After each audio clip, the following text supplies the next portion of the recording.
Assalamualaikum warahmatullahi wabarakatuh. Selamat sore Bapak Ibu semuanya. Semoga masih semangat ya menjelang sore hari. Dan kebetulan sebelumnya saya sudah pernah mengikuti acara training ini di Surabaya pada bulan Juli kemarin. Dan kebetulan diberikan amanah lah untuk menyampaikan bagaimana success story dari PT Arjuna Utama Kimia terkait compliance-nya terhadap green chemistry yang ada 12 principles tersebut. Dan sebelumnya saya mohon izin klarifikasi ya bahwa saya di sini masih terbilang baru ya di PT Arjuna Utama Kimia karena sebelumnya saya di PT AKR Corporindo sebagai manajemen trainee dan di PT Arjuna Utama Kimia sedang berjalan kurang lebih 5 bulan. Oke, yang akan dibahas pada sore hari ini adalah terkait industri background ya. Jadi Arjuna Utama Kimia itu apa? Sebelumnya itu sebagai perusahaan apa dan sekarang diakuisisi oleh AKR. Dan yang kedua terkait bisnis prosesnya. Di adhesive itu kita memiliki upstream hingga downstreamnya itu seperti apa dan challenge-nya itu untuk memenuhi compliance terhadap green chemistry seperti apa.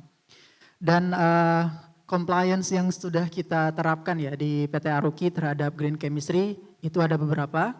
Kurang lebih ada 6 principles dan nanti akan dijelaskan lebih lanjut. Dan yang terakhir ini terkait tips and strategi ya terhadap green chemistry, bagaimana cara kita bisa implementasikan dari audit kemudian menjadi improvement yang lebih berkelanjutan.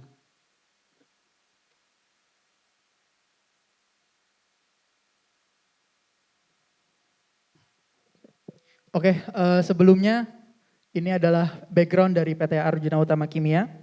Jadi PT Arjuna Utama Kimia ini sudah berjalan kurang lebih 50 tahun ya Bapak Ibu. Mungkin di sini ada juga yang pelaku industri di bidang adhesif. Jadi kurang lebih mungkin dari bisnis prosesnya nanti akan sama. Sebelumnya di sini PT Arjuna Utama Kimia berada di bawah Mitsui Tohatsu Chemical yang merupakan PMA ya. Kemudian diakuisisi sekarang menjadi 100% milik dari PT AKR Corporindo dan menjadi satu-satunya anak usaha yang bergerak di bidang manufaktur. Dan terkait compliance terhadap ISO, berhubungan juga dengan green chemistry, kita sudah memiliki 2 sertifikasi terkait ISO 9001 Quality Management System, kita peroleh dari BV dan juga Environment Management System ISO 14001 kita peroleh dari SGS. Dan plan yang ada di PT Aruki di sini kita memiliki 3 plan ya. Jadi kita memiliki plan formaldehyde, jadi kita mengolah bagaimana cara menghasilkan formaldehyde itu sendiri. Kemudian itu ada kapasitasnya 117.000 ton per tahunnya. Dari formaldehyde ini menjadi base untuk memproduksi adhesive liquid. Ini kita memiliki 144.000 ton per tahunnya. Dengan masing-masing produknya itu ada UL, itu ada urea, kemudian ada melamin, ada juga phenol. Dan juga Hoffman untuk paper resin.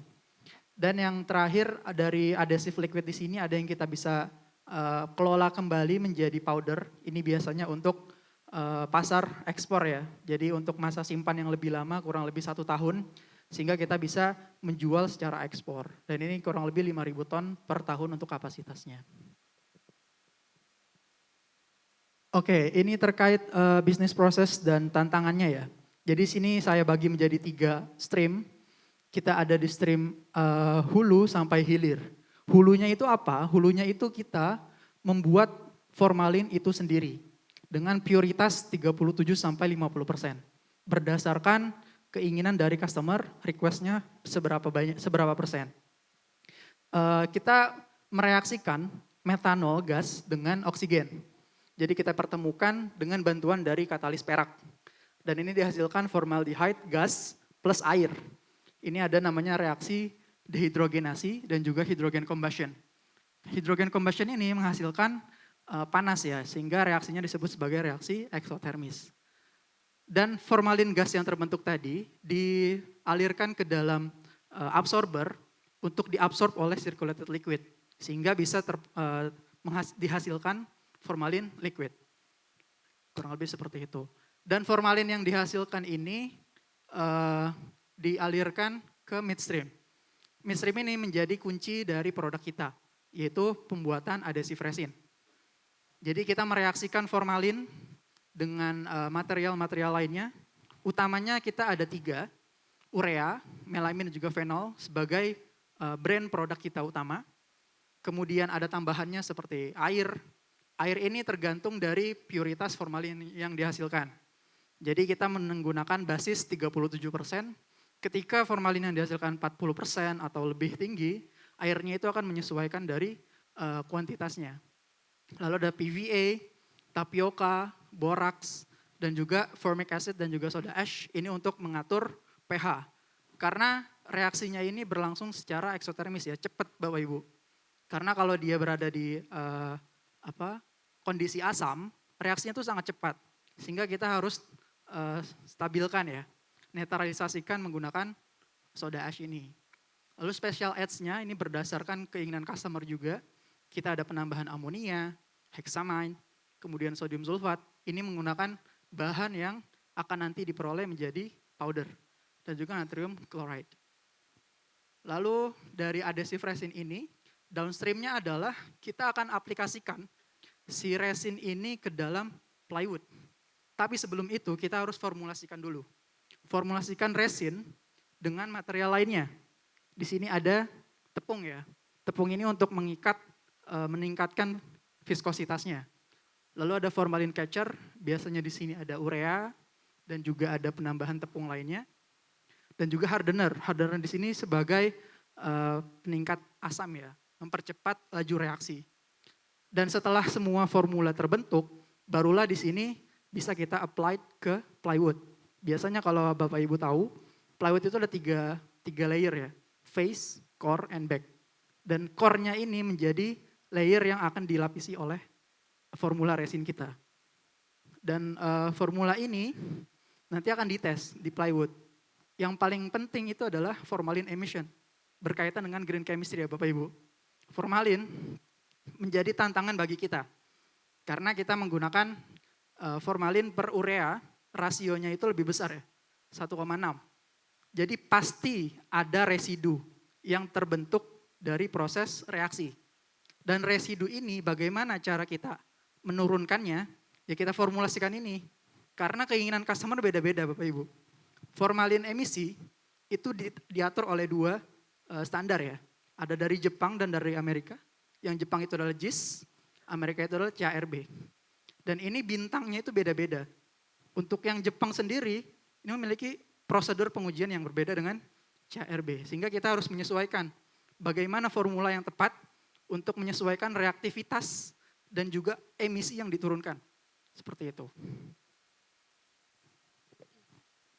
Oke, di sini kita sudah comply ya terhadap 6 green chemistry dari waste prevention, atomic economy, designing several chemicals, design for energy efficiency, catalyst utilization, and several chemistry for accident prevention.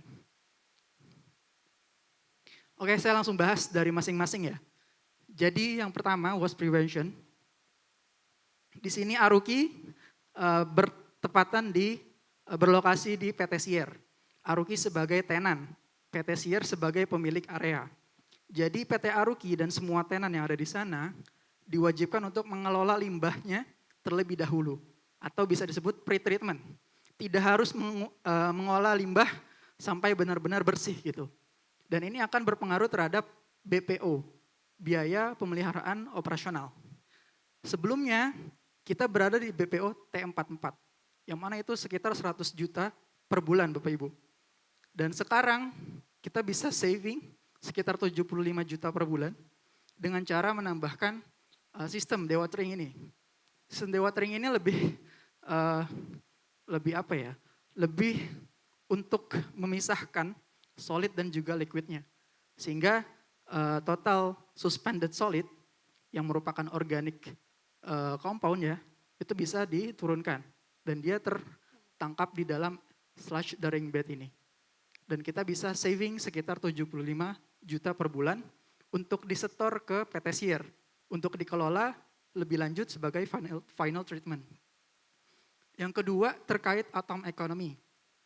Atom ekonomi di sini di formaldehyde plant kita menggunakan prinsip atau metode ya, methanol excess process. Jadi methanol itu dijadikan reaktan yang sebanyak-banyaknya. Dan udara atau oksigen itu sebagai limit. Jadi kita batasi. Sehingga tidak ada byproduct atau produk samping yang berlebihan. Dan nyatanya kita bisa menghasilkan yield 94%. Dengan ada loss sekitar 5% dan sisanya adalah ya yang terevaporate gitu. Lalu yang keempat, kita sudah comply ya dengan designing safer chemicals, prinsip nomor 4. Jadi seperti yang saya jelaskan sebelumnya bahwa adhesive resin yang sudah kita hasilkan, ini menghasilkan free formaldehyde. Free formaldehyde ini bisa dibilang termasuk ke dalam kategori VOC, volatile organic compound. Dan kita formulasikan resin tersebut dengan filler, formalin catcher dan juga hardener untuk bisa menyesuaikan balancing antara reaktivitas dari si resinnya dan juga emisi. Dan ini kita bisa comply dengan keinginan customer.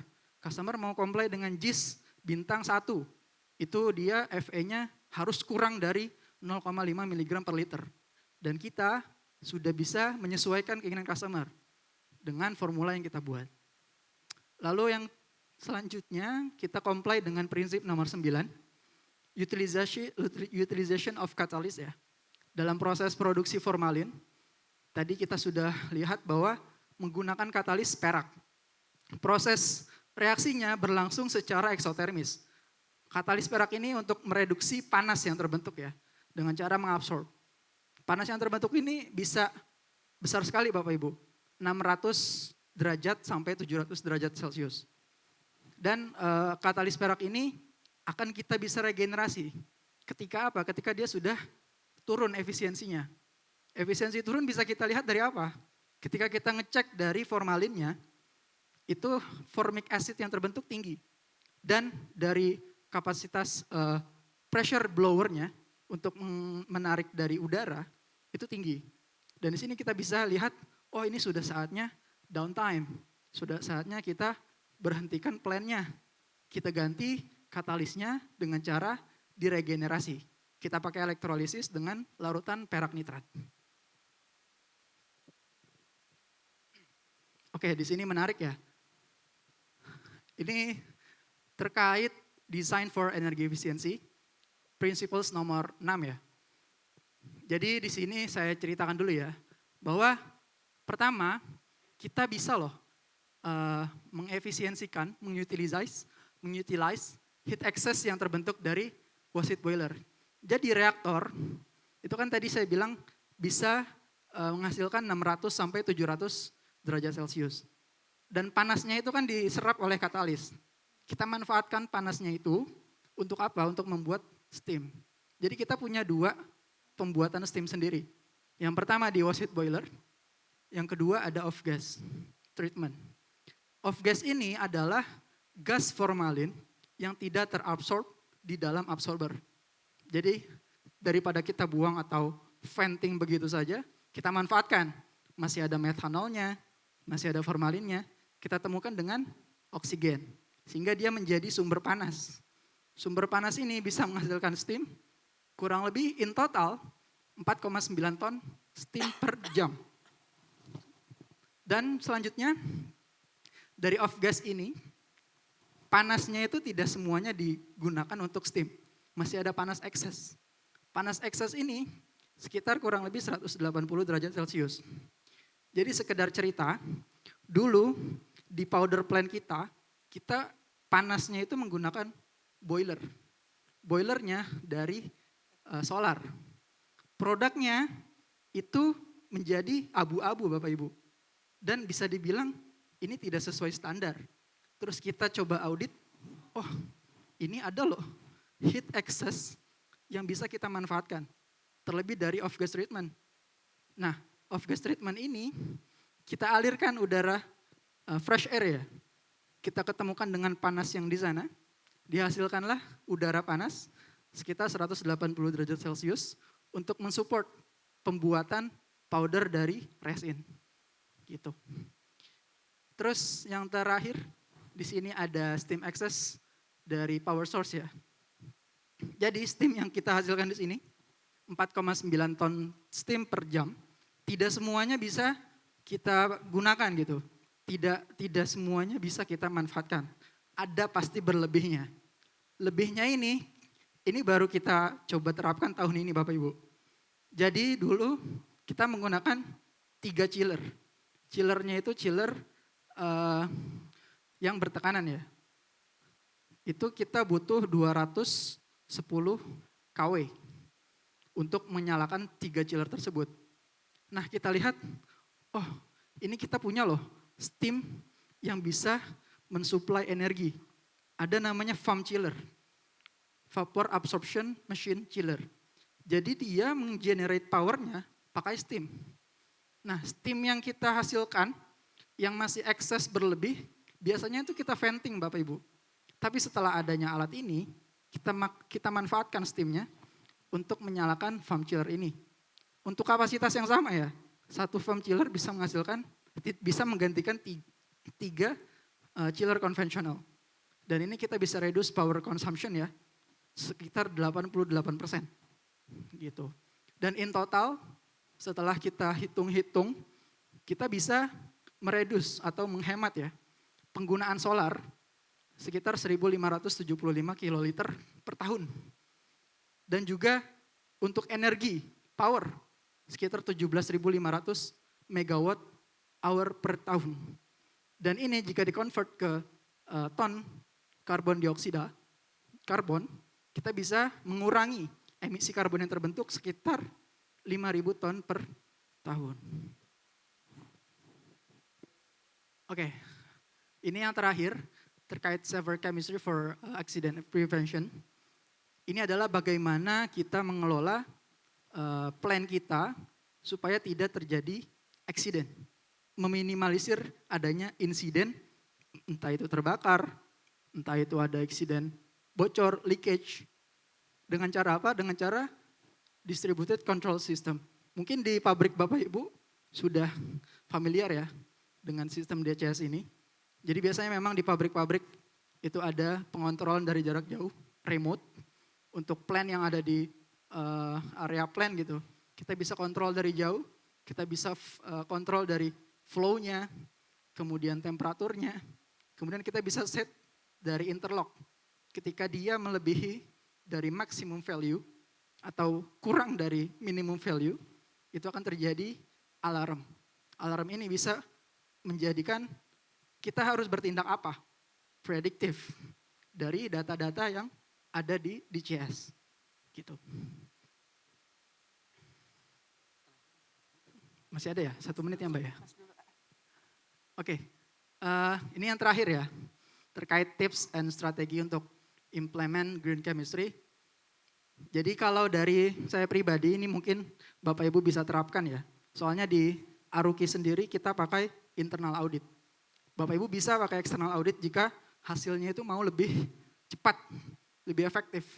Tapi kalau masih skala, kita masih nebak-nebak mana yang ada menjadi waste, mana yang kurang efisien, itu harus dari internal dulu. Internal ini kita bisa lihat baseline-nya. Kita menggunakan metode DMAIC. Define, Measure, Analyze, Improve, Control. Baseline dari internal audit tim kita itu harus mendefinisikan masalah mana yang mau dijadikan scope atau target improvement. Baru mengukur semua data-data yang dihasilkan. Ini kalau saya kasih contoh ya, kita bisa melihat dari 5 list ini, entah Bapak Ibu mau mengefisiensikan dari raw material atau feedstocknya, entah mau mengganti dengan renewable material atau renewable feedstock, kemudian dari chemical substitution, ini juga bisa ketika kita kok malah menggunakan chemical yang toxic, yang tadi Bapak narasumber sudah sampaikan juga, tapi kita harus analisa juga, failure mode and effect analysis. Jadi resiko kita ketika mau mengganti barang atau mengganti material harus dipikirkan dulu, gitu. Kemudian dari energi dan carbon footprint, ya tentu saja kita harus mapping ya, dari semua proses yang ada di industri kita, itu menghasilkan energi berapa, karbon berapa. Setelah itu kita timbang-timbang cost-nya ketika kita mau ganti, ketika kita mau efisiensikan, benefit-nya itu berapa, benefit-nya apa, cost-nya apa, cost-nya berapa. Lalu kita optimisasi, baru kontrol dari secara statistiknya. Ini juga bisa di proses efisiensi dan juga waste. Ini juga harus dari internal kita, karena internal kita yang tahu dari prosesnya ya. Apakah sudah efisien? Melihatnya dari mana? Dari yield hasil produksi. Yield itu sangat merepresentasikan apakah proses produksi ini sudah efektif atau belum. Dan juga dari quality control juga safety. Di sini bisa kita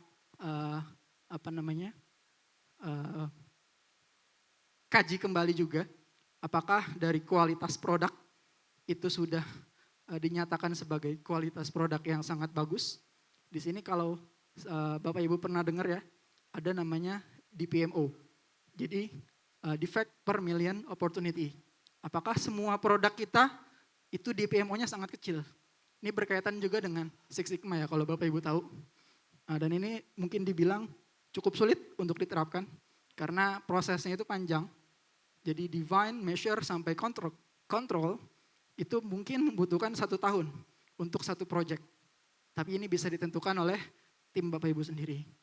Jadi intinya internal audit ini untuk mendefinisikan dan menentukan proses yang saat ini ada. Setelah itu kita define scope untuk perubahan dan juga collection data. Dan di step framework ini kita bisa analisa, kita bisa melakukan action untuk improve sambil kita kontrol untuk improvementnya. Kurang lebih seperti itu. Terima kasih. Wabillahi taufiq wal hidayah. Wassalamualaikum warahmatullahi wabarakatuh. Waalaikumsalam. Terima kasih banyak Pak Adli atas pemaparannya. Boleh ditepuk tangan nih Bapak Ibu semua, ya sangat komprehensif sekali. Oke, selanjutnya izin Bapak Ibu ditahan dulu, kalau ada pertanyaannya nanti kita akan gabung juga dengan sesinya Pak Dian Pratama Putra. Izin saya perkenalkan dulu, Bapak Dian Pratama Putra ini dari PT Pupuk Iskandar Muda, betul ya Pak ya. Latar belakang beliau sekarang sebagai Junior Officer Business Development dari Pupuk Iskandar Muda. Dan juga sebelumnya di bagian marketing planning ya dan promotion staff, betul, dan juga risk management staff. Project yang pernah beliau tangani adalah untuk Green Ammonia Initiative di Aceh dan juga Sustainability Initiatives Project yang berkolaborasi dengan Monash University, UN, UNESCAP, dan Insap Labs. Dan latar belakang pendidikan beliau adalah mendapatkan teknik kimia di Syekh Kuala University untuk bachelor degree-nya dan juga Master in Global Business and Master of Management dari Monash University. Oke, tanpa berpanjang lebar lagi, saya silakan Pak Dian untuk pemaparannya. Baik, terima kasih Bu MC. Assalamualaikum warahmatullahi wabarakatuh. Waalaikumsalam. Selamat siang Bapak Ibu, semoga masih semangat ya karena memang udah siang biasanya agak capek Bu ya. Tapi mudah-mudahan masih semangat karena materi saya ini enggak terlalu teknis tapi lebih ke makro, mudah-mudahan lebih seru ya. Karena background saya juga business development, jadi mudah-mudahan kalau ada pertanyaan yang teknis nanti kalau tidak bisa dijawab mohon dimaklumi ya karena memang mudah-mudahan bisa inilah lebih lebih menarik dan lebih menjadi insightful bagi Bapak Ibu sekalian ya. Jadi dari panitia juga memberikan tugas kepada saya untuk memberikan sharing experience saya terkait Green Ammonia Project yang ada di Pupuk Iskandar Muda ya. Jadi sebelum masuk itu ada 5 konten yang ingin saya sampaikan. Yang pertama terkait brief aja, terkait di company profile Pupuk Iskandar Muda. Terus juga ada tantangan yang dihadapi industri pupuk ini seperti apa nantinya, mengingat terkait emisi CO2 atau penggunaan fosil energi ya. Terus juga green ammonia ini konsepnya seperti apa dan proyek yang kita lakukan ini seperti apa nantinya. Nah terus juga potensial impact bagi industri pupuk nanti ke depan seperti apa. Dan yang terakhir lesson learned. Nah brief saja, jadi Pupuk Iskandar Muda berlokasi di Aceh. Alhamdulillah saya punya teman-teman juga dari Aceh juga, tidak sendiri. Kita BUMN under Danantara, parents company kita itu Pupuk Indonesia dan kita Pupuk Iskandar Muda di bawah Pupuk Indonesia. Jadi ada 5 pabrik pupuk tersebar di Indonesia, tidak hanya Pupuk Iskandar Muda aja. Alhamdulillah di 2024 kita meraih proper di tingkat gold, terus juga ESG score 49 by S&P Global Ratings. Memang ini tidak sempurna, namun ini above average kalau dibandingkan dengan industri pupuk ya, karena memang sangat sulit untuk nge-reach ESG score. Untuk plan profile-nya kita ada 2 pabrik Amoria. Yang pertama itu yang masih yang agak sedikit tua ya, running 1985 itu PIM 1 kita sebutkan. PIM 2 ada di 2005 running. Nah, jadi totalnya amonia sebesar 700.000 ton dan yang urea sebesar 1,1 juta ton per tahun ya. Terus juga kita ada pabrik baru NPK running di 2023, kapasitasnya itu 500.000 ton. Dan yang terakhir ada pabrik yang baru kita reutilisasi kembali, yaitu H2O2 yang running di 2024. Nah jadi tantangan di pupuk Indonesia, industri pupuk, saya nggak bilang pupuk Indonesia karena industri pupuk aja secara global, tantangannya apa aja? Jadi kita ketahui bahwasanya populasi di dunia ini semakin lama, semakin tahun semakin naik ya. Jadi sekarang itu ada 8 miliar. Nah di 2050 diproyeksikan akan menjadi 10 miliar. Indonesia sekarang itu 270 juta orang ya. Jadi dengan meningkatnya populasi tentu kebutuhan terhadap pupuk urea itu meningkat. Nah kalau tidak ada pupuk urea maka akan ada peran penting di situ. Maka ada 4 miliar orang yang kelaparan. Kenapa? Karena pupuk itu memberikan peningkatan produktivitas dari tumbuh-tumbuhan ya gitu, ada tanaman dan segala macam.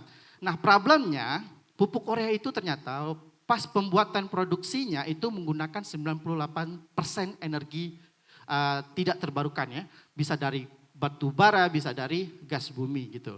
Nah kita tahu bahwasanya ternyata dengan gas yang kita hasilkan untuk memproduksi pupuk urea itu menghasilkan emisi 5% Pak, seluruh global gas emission gitu ya. Nah efeknya menjadikan food productionnya itu yang dari bahan yang tidak terbarukan itu meningkat. Nah ini menjadi problem kita untuk di industri pupuk. Tidak hanya itu, challenge-nya ada di policy dan regulasi. Nah di Indonesia kita tahu dari Paris Agreement bagaimana seluruh industri dan di negara juga bagaimana cara untuk mengurangi emisi dan mengurangi penggunaan energi tidak terbarukan. Start dari Paris Agreement, Indonesia juga sudah berkecimpung di situ. Presiden Bapak Joko Widodo datang di COP21, terus juga di 2016 Menteri Lingkungan Hidup juga hadir ya di bagian high level signatory ceremony. Akhirnya dari Paris Agreement regulasinya diratifikasilah sampai menjadi first NDC Pak di 2016. Sampai di 2019-2020 kita punya peta jalan NDC mitigasi dan adaptasi yang ini hasil kolaborasi di beberapa kementerian, dan yang terakhir ada in-hand NDC 2022. Nah di ke depan juga ada nanti yang second draft NDC, ini masih draft Pak ya. Nanti ke depan juga ada Net Sink 2030, ada Zero Waste 2050 dan Net Zero Emission yang dikeluarkan ambisi Indonesia itu 2060. Nah challenge untuk di climate change sebagai industri pupuk, ini problemnya Pak. Jadi currently amonia itu men-generate 620 juta ton CO2 per tahun Pak seluruh dunia. Nah kalau bisnis as usual tidak ada perubahan terkait ini, maka akan meningkatkan 4 kali yaitu bisa 2,3 miliar ton CO2 per year.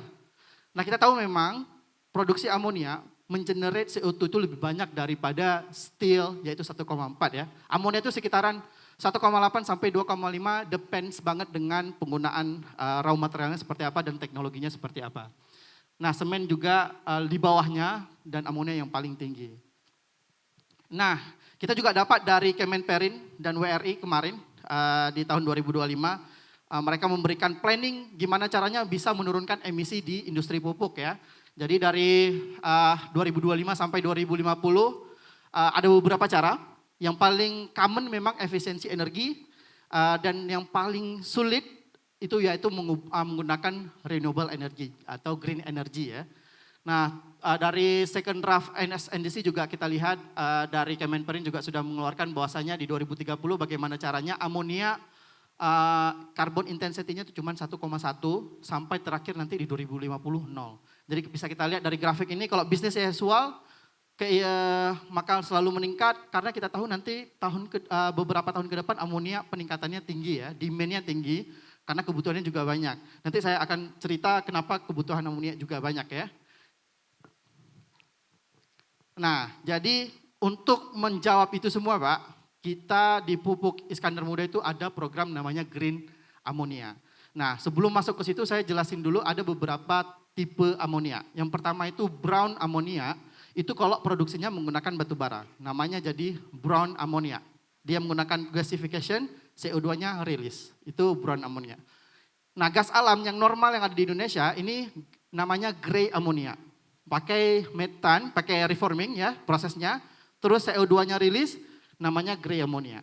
Yang kedua, masih menggunakan reforming atau gasification, tapi CO2-nya itu di-capture. Namanya CCS atau CCUS. Nah, jadi ketika CO2-nya yang awalnya dirilis tapi sekarang di-capture, itu menjadi blue ammonia. Nah, di Aceh juga kita punya blue ammonia project juga. Nah, karena kita punya fasilitas CCS fasilitas Arun yang dulunya kan cukup banyak potensial gas yang dulu sudah habis, sekarang gasnya kosong. Jadi CO2-nya ini nanti akan di-capture di sumur yang sudah kosong tadi, di bekas eksplorasi gasnya Arun. Nah, itu ada proyek di Blue Ammonia nanti ke depannya.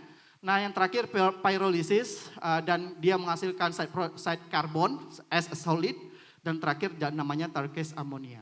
Nah, ini mungkin tidak familiar dibagi kita karena mungkin tidak masuk ke dalam economic project ya, karena mungkin skalanya masih pilot project. Dan yang terakhir electrolysis green power, inilah green ammonia. Bapak bisa kita lihat dari tabel di sini, mungkin agak kecil ya, tapi saya jelasin. Gray ammonia itu intensitasnya itu bisa sampai 1,8 sampai 2,5 ton CO2 kalau menggunakan gray ammonia. Tapi blue ini ada dua tipe, blue yang gelap dan blue yang terang. Blue yang terang itu ada dua tipe, blue terang itu menggunakan steam methane reforming. Itu teknologi jadul, kita bisa kita bilang. Jadi CO2 carbon intensity-nya itu 0,8, yang bisa di-capture hanya 60%. Blue yang gelap menggunakan ATR, Auto Thermal Reforming, itu lebih advance teknologinya. Yang bisa di-capture itu 90%, makanya carbon intensity-nya 0,2 ton CO2 per ton amonia. Dan terakhir, green ammonia yang paling low carbon, karena tidak menghasilkan carbon intensity, karena dia start from dari renewable energy. Jadi CO2-nya memang tidak ada sama sekali ya. Terus ini proyek kita Pak, namanya Green Ammonia Initiative from Aceh. Kapasitasnya 47.520 ton per tahun. Kita menggunakan electrolyzer dengan kapasitas 60 megawatt. Proyeknya Pak, yang menariknya ini, kita joint venture dengan 3 perusahaan ya, Pupuk Indonesia, Itochu Corporation dari Jepang, dan Toyo Engineering Corporation. Nah, konsepnya seperti ini Pak. Jadi kita renewable energy-nya itu beli dari PLN. PLN itu bisa dari PLTA, PLN Grid Sumatera. Untuk memvalidasi bahwasannya kita ini menggunakan renewable energy, kita beli yang namanya REC. Renewable Energy Certificate. Nah, ketika udah mendapat energi ini, kita punya electrolyzer. Electrolyzer itu men-split up air menjadi green hydrogen, H2. Kita sebut green hydrogen karena kita produksinya dari renewable energy. Green H2 itu akan mensintesis ke amonia menggunakan pabrik existing PIM2 tadi Pak. Kita sebut sekarang mini hybrid green ammonia. Kenapa hybrid?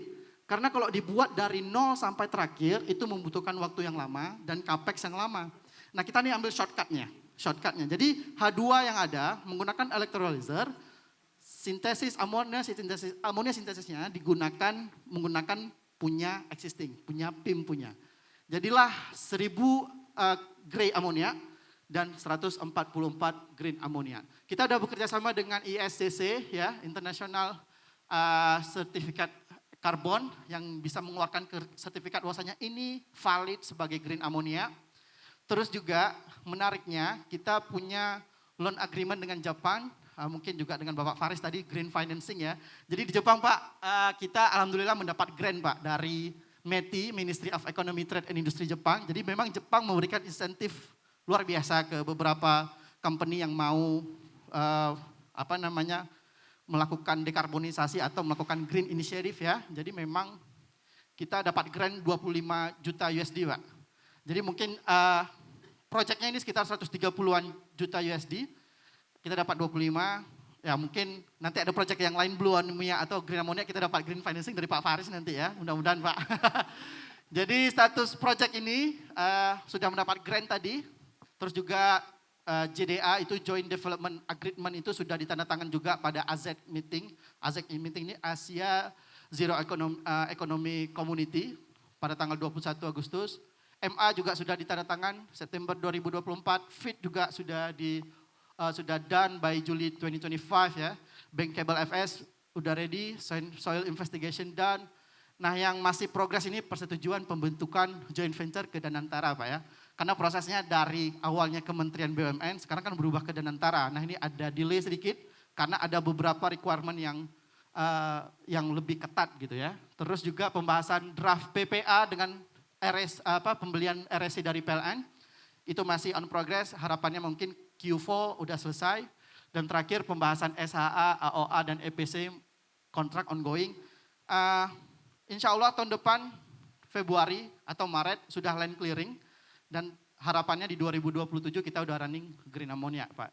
Ini harapannya ini menjadi green ammonia pertama di Indonesia. Bahkan di dunia kita nggak tahu Pak, kejar-kejaran nih Pak. Karena kan masih engineering semuanya yang bakal running nanti kita masih kejar-kejaran sama dunia. Karena ada beberapa project memang di dunia juga. Nah itu, terus potensial impact-nya nih Pak. Nah nih, yang menariknya ini amonia eksporter nih Australia gede Pak. Ini yang hijau itu green ammonia, yang blue itu blue ammonia. Australia gede, Middle East gede, terus Afrika gede, South America gede. Nah ini kompetitor Indonesia Pak, sebagai eksporter, oke? Bapak Ibu ingat aja Australia dan Middle East yang paling dekat dengan kita dan ini yang kompetitor besarnya kita. Kita lihat siapa importernya, siapa konsumennya. Konsumennya ada ini Pak, ada Eropa yang paling gede dan ada South Korea dan Jepang. Ini pasar kita yang harus kita jual Pak. Ini gede banget. Oke. Eropa, South Korea dan Jepang. Nah, yang menjadi problem nih sekarang seperti apa? Ternyata di Eropa itu memiliki policy yang harus dipahami untuk misalnya PIM dalam hal ini ingin menjual amonia ke Eropa. Nah, mereka ada cost namanya ETS cost 75 pound sterling. Dan kalau di luar country Uni Eropa itu 65 pound sterling itu sekitar 100 USD. Jadi gini Pak, caranya anggaplah harga amonia 300, grey ya, harga grey amonia 300. Dia itu kan memang carbon intensity per amonianya sekarang kan normal anggaplah 2 kali ton CO2 Pak. Jadi karena pound sterling 65 kira-kira 100 USD, kita anggaplah 100 USD tergantung kurs ya. Karena 2 ton tadi CO2, 2 kali 100, 200. Harganya 300 grey amonia, harus bayar denda karena kita menggunakan grey amonia plus 200. Jadi 300 plus 200 dikali amount of goods, anggaplah berarti 500 ton 500 USD per ton amonia. Nah jadi anggaplah ternyata harga nanti green amonia, let's say 400 Pak ya. Nah lebih menguntungkan kita menggunakan green ammonia ketimbang kita harus bayar denda 500. Nah gini konsepnya untuk Uni Eropa. Ini untuk ke Uni Eropa. Tidak hanya itu, kalau kita mau jualan ke Asia. Ini mereka lebih concern ke IMO Marine Environment Protection Committee. Jadi IMO ini International Maritime Organization. Jadi kenapa Jepang, Korea lebih senang dengan namanya green ammonia, lebih senang dengan yang blue ammonia. Kenapa juga Toyo dan Itochu mau dan Jepang juga mau memberikan grant ke kita sampai 25 USD million ya. Karena begini Pak, jadi ada policy baru, anggaplah nanti ada international shipping yang defisitnya tire itu ada tire 1, ada tire 2 defisit Pak. Tire 1 itu paymentnya itu harganya yang harus dibayar itu 100 USD dollar per ton CO2. Seperti katakan tadi, kalau harga grey amoniaknya 300 plus 2 kali 100, dia harus bayar 500. Nah kalau tire 2 defisit, nah ini lebih mahal lagi Pak. Harganya 380 per ton CO2. Jadi kalau misalnya harga grey amonia anggaplah 300, 380 harus dikali 2 Pak. 760 plus 300. Yang harus dibayar international shipping itu 1076. Nah makanya itu yang kenapa amonia, green amonia, blue amonia dan beberapa green initiative menjadi menjadi seksi lah ya bahasanya ya. Demand-nya juga tinggi karena hal-hal yang seperti ini, Pak. Jadi kebijakan-kebijakan di dunia mulai melipir lebih ke green gitu. Jadi makanya sekarang green financing sudah dimudahkan, interestnya diperkecil, banyak insentif-insentif yang diberikan untuk beberapa company yang concern kepada green ya. Jadi Pupuk Indonesia Group ya, salah satunya Pupuk Iskandar Muda menganggap bahwasannya polemik ini menjadi opportunity Pak, bukan challenge. Karena kalau kami menganggap opportunity bahwasanya kami duluan step up awal. Kami duluan mengambil market ini.